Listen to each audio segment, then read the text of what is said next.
और वो 4 जगह है जहाँ पर कुंभ होता है। उसमें से एक जगह प्रयागराज है, एक नासिक है, एक उज्जैन है और एक हरिद्वार है। इन 4 जगहों पर कुंभ का मेला लगता है।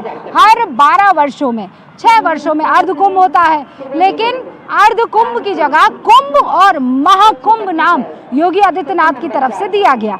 अभी जहां हम खड़े हैं वो प्रयागराज की पावन धरती है और मैं आपको बता दूं कि यहीं पर आज जो पवित्र स्नान हो रहा है, तादाद में लोग वो ऐसी संख्या है जिसको आप गिन भी नहीं सकते हैं। फिर बीच में ये सवाल उठा कि जब आप गिन ही नहीं सकते हैं तो कैसे कहा जा रहा है कि 10 करोड़ आ गए, 20 करोड़ आ गए, अंत होते होते तक 40 करोड़ पार चला जाएगा मामला। जगह जगह सीसीटीवी कैमरास लगे हुए हैं। एआई जो सेंसर्स होते हैं ना, वो थर्मल जिसे कहते हैं वार्मथ होती है या जो हीट होती है, उसके ज़रिए पता लगा देते हैं कि ये जो है इस इलाके में इतना डेंस पॉपुलेशन या इतनी तादाद में लोग हो सकते हैं और उसी के ज़रिए ये पता लगाया जाता है कि एक पर्टिकुलर पॉइंट पर, जैसे आप मेरे पीछे देख रहे हैं, अब यहाँ पर मान लीजिए एक कैमरा लगा हुआ है, उस कैमरा ने वो एक इमेज को कैप्चर किया। उस इमेज में वो जो थर्मल हीट जनरेट होती है ह्यूमन बॉडी की तरफ से, उससे आप अंदाज़ा लगा सकते हैं कि यहाँ एक ह्यूमन है कि 2 हैं कि 3 हैं और ऑन एन एवरेज ये पता लगाया जा सकता है कि इतने इलाके में, मतलब 1 किलोमीटर के स्ट्रेच में इतने ह्यूमन बींग्स रहे होंगे, इतनी बॉडीज रही होंगी। नमस्ते, कैसे आप, कहाँ से आए हैं? हा। तो देखिए लोग जो है दूर दूर से न्यूज़ 18 इंडिया को पहचान रहे हैं। आदाब आदाब और सलाम नमस्ते करते हुए दिखाई दे रहे हैं। एक महिला हमें यहाँ पर दिखी है, खूबसूरत राजस्थानी वेशभूषा है। आप रो नाम कहिए मैडम? दिव्या चौहान। दिव्या जी, कटे हुए आया आप? सीकर से। सीकर? अच्छा, मैं खुद राजस्थान रही हूँ, तो आप एक्सपीरियंस कैसा रहा? अच्छा रहा। अच्छा, मैं हूँ उदयपुर से। आप कब आए? हम तो कल रात को आए थे। तो कैसा लगा? अच्छा लगा बहुत।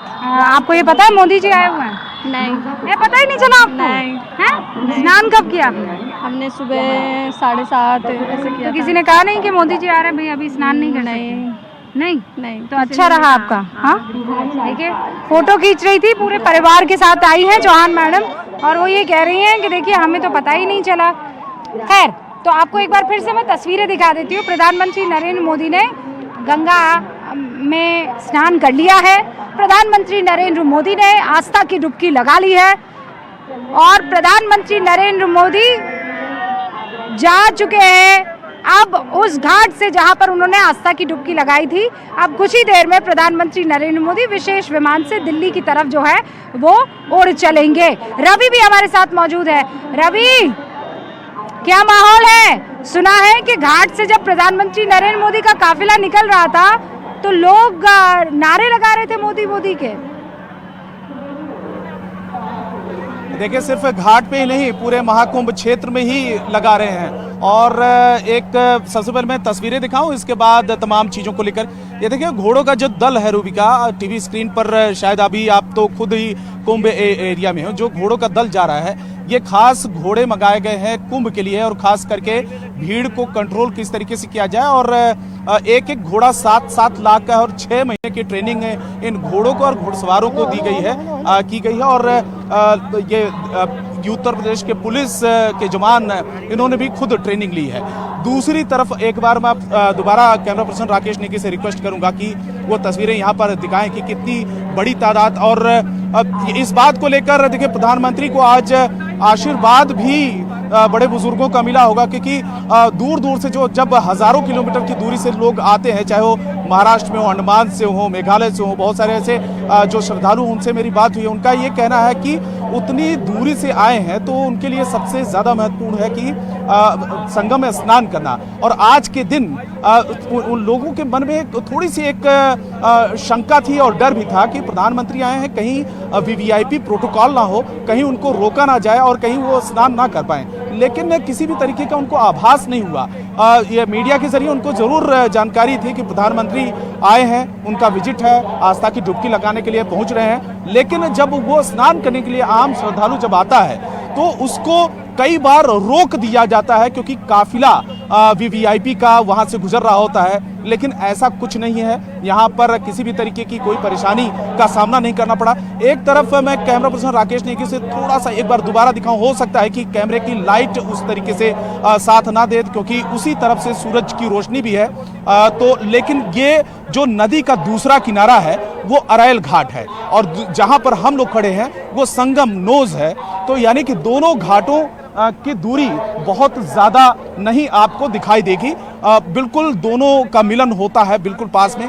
उस अरैल घाट से प्रधानमंत्री जो बोट के जरिए वापस आते हैं, बीच में जहां पर दोनों ही नदियां तीनों ही नदियां मिलती हैं वहां पर स्नान करते हैं और इसके बाद उधर ही वापस चले जाते हैं।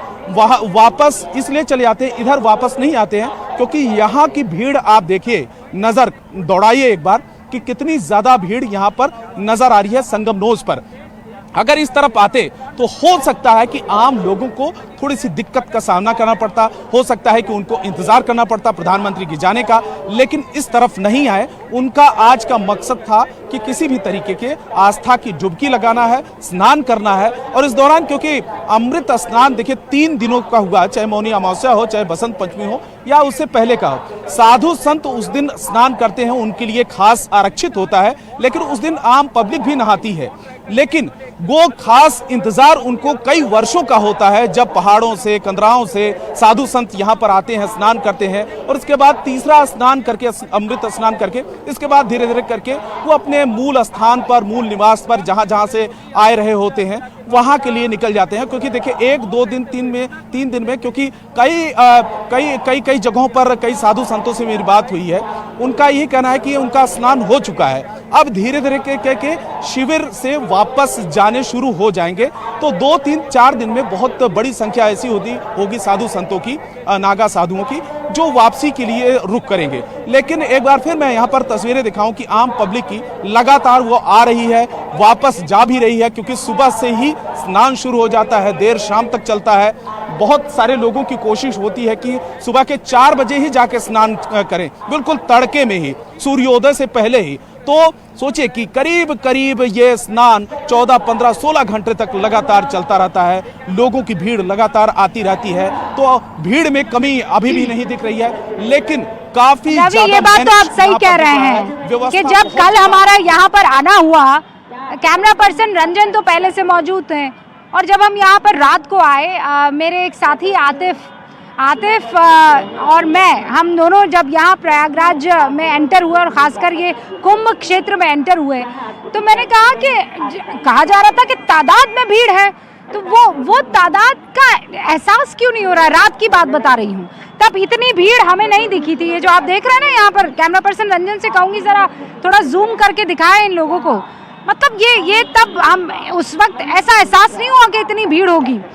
तो फिर ये बताया गया कि देखिए मौनी अमावस्या के बाद से जो ये 12 अखाड़े हैं, इनका शाही स्नान हो चुका होता है। इनको एक टाइम दिया गया होता है कि आपको इस दिन स्नान करना है, इस दिन स्नान करना है, इस दिन स्नान करना है। तो मौनी अमावस्या के बाद लगभग सारे अखाड़े जो हैं स्नान कर चुके होते हैं और फिर उनके जाने का बसंत पंचमी तक, ठीक है, वो मुझे कह रहे हैं बसंत पंचमी, हाँ ठीक है, बसंत पंचमी, हाँ परसों बसंत पंचमी था, तो बसंत पंचमी तक सारे अखाड़े जो है वो स्नान कर चुके होते हैं और उसके बाद उनका वापस जाना शुरू हो जाता है और वो जाना रैप अप करना शुरू कर चुके हैं। तो सेक्टर 18, हाँ मेरे ख्याल से, जहाँ पर सारे के सारे ये अखाड़ों के शामियाने बंधे हुए हैं, वहाँ